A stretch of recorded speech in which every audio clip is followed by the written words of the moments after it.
Please note करें कि जिन equity mutual funds को इस वीडियो में मेंशन किया गया है, ये सिर्फ और सिर्फ एग्जाम्पल्स के तौर पे यूज़ किए जा रहे हैं और ये किसी भी तरीके की हमारे तरफ से रिकमेंडेशन नहीं है। Hello friends, welcome back to our channel. कैसे हैं आप सब? फ्रेंड्स, क्या आप अपने म्यूचुअल फंड पोर्टफोलियो को अलग अलग इकोनॉमीज और डिफरेंट इन्वेस्टमेंट आइडियाज़ के अक्रॉस डाइवर्सिफाई करने के लिए इंटरनेशनल फंड्स में इन्वेस्ट करना चाहते हैं? इसमें आप प्रॉब्लम फेस कर सकते हैं क्योंकि सेबी जो कैपिटल मार्केट रेगुलेटर है, इसने म्यूचुअल फंड हाउसेस को 1 अप्रैल 2024 से ओवरसीज एक्सचेंज ट्रेडेड फंड्स में फ्रेश सब्सक्रिप्शन लेने से रोका है। सेबी ने association of mutual fund in India amphi के द्वारा म्यूचुअल फंड हाउसेस को डायरेक्ट किया है ऐसा करने के लिए, क्योंकि ना म्यूचुअल फंड हाउसेस आरबीआई द्वारा सेट की गई ओवरसीज ईटीएफ्स में इन्वेस्ट करने की लिमिट जो है $1 बिलियन की, उसे तोड़ने के करीब थे। क्या आपको ये सब कंफ्यूजिंग लग रहा है?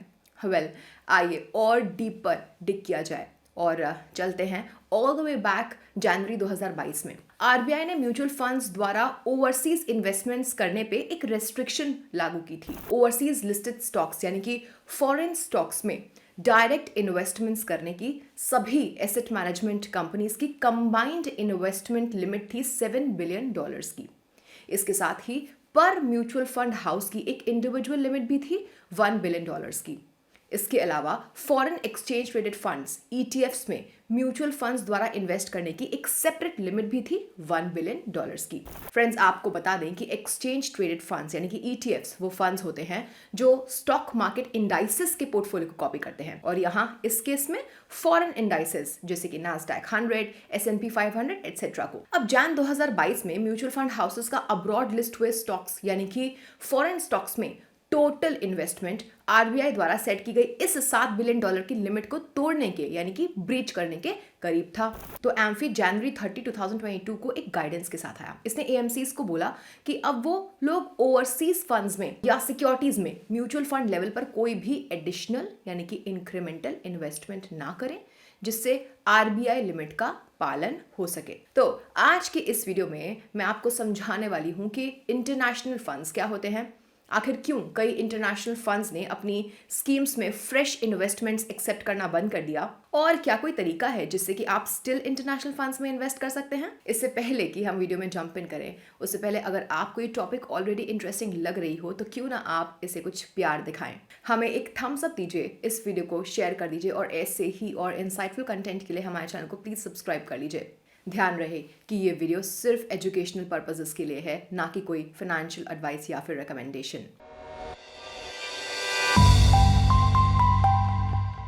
तो आइए सबसे पहले समझते हैं कि इंटरनेशनल फंड्स आखिर होते क्या हैं। फ्रेंड्स, इंटरनेशनल म्यूचुअल फंड्स ना बिल्कुल एक regular Indian equity mutual fund की तरह ही काम करते हैं। आप इंडियन रुपीज में इन्वेस्ट करते हैं, एक फंड मैनेजर फिर फॉरेन स्टॉक एक्सचेंज पर लिस्ट हुए फॉरेन स्टॉक्स में आपका पैसा इन्वेस्ट करता है। अब फंड मैनेजर ऐसा दो तरीकों से कर सकता है। पहला है कि फंड मैनेजर डायरेक्टली इंडिया के बाहर के स्टॉक एक्सचेंजेस पर लिस्टेड स्टॉक्स को खरीद सकता है और पोर्टफोलियो को बिल्ड कर सकता है। सेकंड है कि फंड मैनेजर किसी एग्जिस्टिंग ग्लोबल फंड में इन्वेस्ट कर सकता है जिसका एक प्री डिजाइंड पोर्टफोलियो हो और जिसमें फॉरेन कंपनीज के स्टॉक्स ऑलरेडी शामिल हो। अब समझ लेते हैं कि आखिर डिफरेंट टाइप्स के इंटरनेशनल फंड्स क्या होते हैं। सबसे पहला रीजनल या कंट्री स्पेसिफिक फंड्स। तो जैसे कि नाम ही बता रहा है, ये म्यूचुअल फंड्स किसी एक स्पेसिफिक रीजन या कंट्री पर फोकस करते हैं। इसका मतलब है कि ये सिर्फ एक पर्टिकुलर कंट्री या रीजन के स्टॉक मार्केट्स में ही इन्वेस्ट करते हैं। फॉर एग्जाम्पल, एक फंड हो सकता है जो सिर्फ यूएस स्टॉक्स में इन्वेस्ट करता हो। नंबर 2 है थीमैटिक इंटरनेशनल फंड्स। तो जैसे कि आप जानते ही हैं, डोमेस्टिक थीमैटिक फंड्स होते हैं जो एक थीम बेस्ड इन्वेस्टिंग अप्रोच को फॉलो करते हैं। मतलब वो सिर्फ स्पेसिफिक थीम जैसे कि टेक्नोलॉजी, हेल्थ केयर या फिर एनर्जी पर फोकस करते हैं। उसी तरीके से इंटरनेशनल थीमैटिक फंड्स भी होते हैं जो एक पर्टिकुलर थीम की फॉरेन कंपनीज के स्टॉक्स में इन्वेस्ट करते हैं। नंबर 3 है ग्लोबल फंड्स। ये फंड्स ग्लोबली यानी कि अक्रॉस द वर्ल्ड के स्टॉक्स में इन्वेस्ट करते हैं, ना सिर्फ किसी एक स्पेसिफिक कंट्री या पर्टिकुलर रीजन को केटर करते हुए। इनका एक डाइवर्सिफाइड पोर्टफोलियो होता है।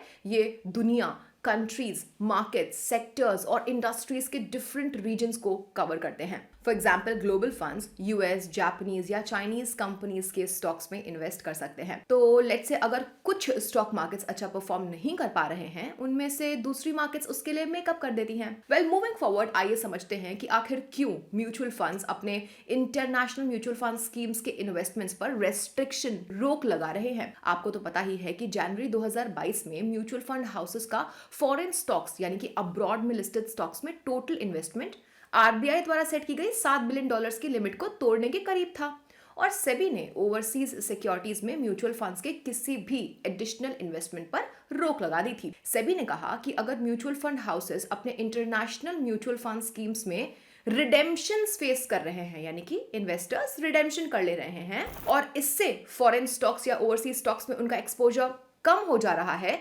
तब म्यूचुअल फंड हाउसेस इस डिफरेंस को मेकअप कर सकते हैं, इस गैप को फिल करने के लिए फॉरेन स्टॉक्स में री इन्वेस्ट कर सकते हैं।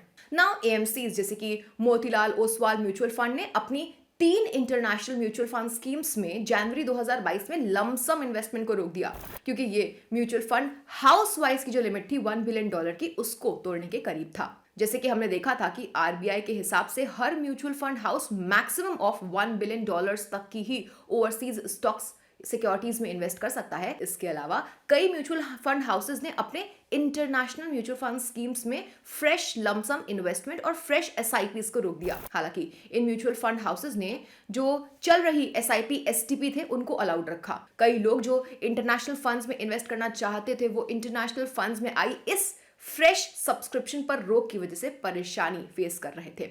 एम्फी ने सिर्फ उन्हीं म्यूचुअल फंड्स को अपनी इंटरनेशनल म्यूचुअल फंड स्कीम्स में इन्वेस्टमेंट्स रोकने को कहा जिनके पास इंडियन स्टॉक मार्केट्स में इन्वेस्ट करने का ऑप्शन ना हो। नाउ जून 2022 में ग्लोबल स्टॉक मार्केट्स में एक करेक्शन आया, जिसकी वजह से इंटरनेशनल म्यूचुअल फंड स्कीम्स में से बहुत ज्यादा रिडेम्पशंस हो गए। इस ग्लोबल मार्केट करेक्शन ने लोगों को इंटरनेशनल फंड्स में इन्वेस्ट करने की अपॉर्चुनिटी दी। क्यों? क्योंकि अब म्यूचुअल फंड्स वापस से रिडेम्पशन की वजह से ओवरसीज इन्वेस्टमेंट्स कर पाने लग गए। नेक्स्ट, ओवरसीज या फॉरेन एक्सचेंज ट्रेडेड फंड्स में भी म्यूचुअल फंड्स द्वारा इन्वेस्ट करने की एक सेपरेट लिमिट थी $1 बिलियन की। तो वो म्यूचुअल फंड्स जो ओवरसीज ईटीएफ्स में इन्वेस्ट करते हैं, वो फ्रेश इन्वेस्टमेंट्स एक्सेप्ट करते रहे जब तक सेबी ने इन्हें ओवरसीज ईटीएफ्स में अप्रैल 2024 से फ्रेश सब्सक्रिप्शन देने के लिए रोका नहीं। ऐसा इसलिए क्योंकि एम्फी के अकॉर्डिंग म्यूचुअल फंड्स ने आरबीआई द्वारा ओवरसीज ईटीएफ्स में इन्वेस्ट करने की इस $1 बिलियन की लिमिट को 95% क्रॉस कर दिया था। ऐसा इसलिए हुआ था क्योंकि यूएस स्टॉक मार्केट्स का स्ट्रॉन्ग परफॉर्मेंस था,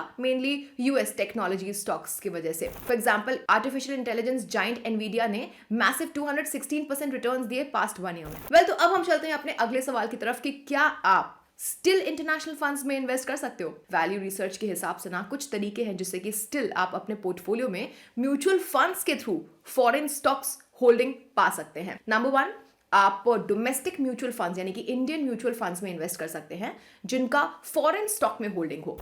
फॉर एग्जाम्पल, पराग पार एक फ्लेक्सी कैप फंड का around 25% portfolio holding foreign stocks में हुआ करता था। हालांकि करेंटली इसके पास अराउंड 15% पोर्टफोलियो होल्डिंग है फॉरेन स्टॉक्स में। ऑल्सो एसबीआई फोकस्ड फंड के पोर्टफोलियो का कुछ परसेंटेज एलोकेटेड है फॉरेन स्टॉक होल्डिंग्स की तरफ। देन हमारे पास है एक्सिस ग्रोथ अपॉर्चुनिटीज फंड, वहीं डीएसपी वैल्यू फंड की भी होल्डिंग्स फॉरेन स्टॉक्स की तरफ है। नोट करिए कि ये जो इक्विटी फंड्स यहाँ पे दिखाए जा रहे हैं, इनकी फॉरेन स्टॉक्स में सब्सटैंशियल होल्डिंग नहीं है।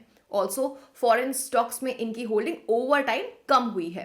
फ्रेंड्स, यहाँ पे जो हम इक्विटी फंड्स दिखा रहे हैं, इन्हें हम जस्ट एग्जाम्पल्स के तौर पे यूज कर रहे हैं। ये भी किसी भी तरीके की हमारी तरफ से रिकमेंडेशन नहीं है। मूविंग फॉरवर्ड, लाइवमिंट के हिसाब से कुछ इंटरनेशनल फंड्स हैं जो अभी भी सब्सक्रिप्शन के लिए खुले हुए हैं। Number 1, Franklin India feeder Franklin US opportunities fund direct plan growth. तो ये एक फंड ऑफ फंड है जो फ्रैंकलिन यूएस अपॉर्चुनिटीज फंड में इन्वेस्ट करता है।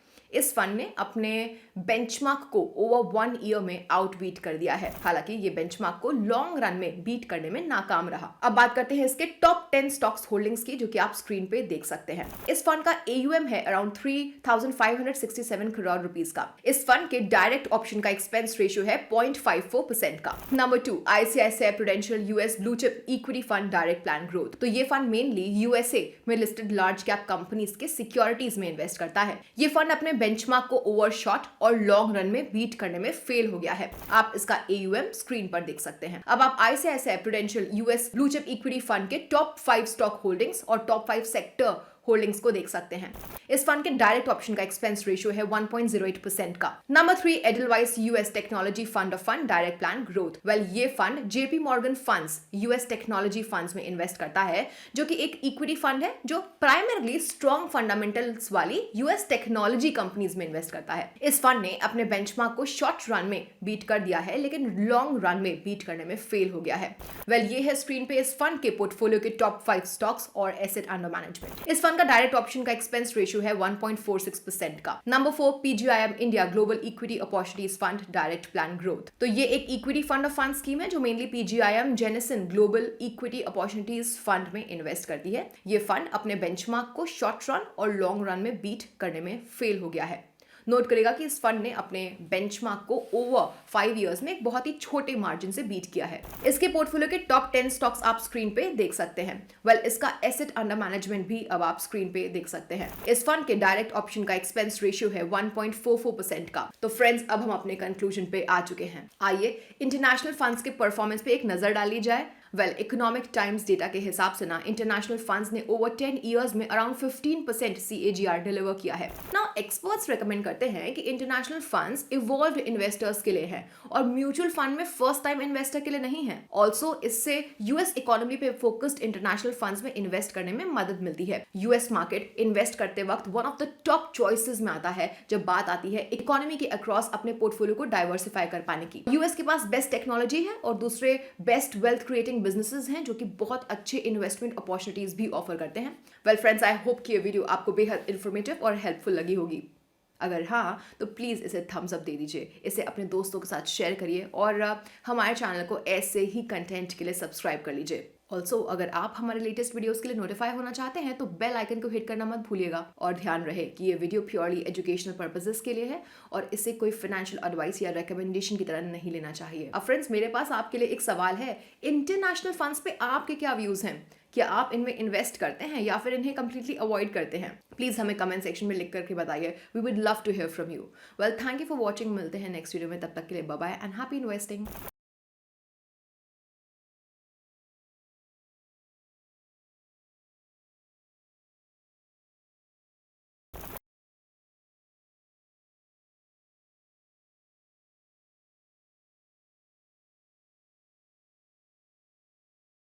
म्यूचुअल फंड निवेश बाजार जोखिम के अधीन है। योजना संबंधी सभी दस्तावेजों को ध्यान से पढ़ें।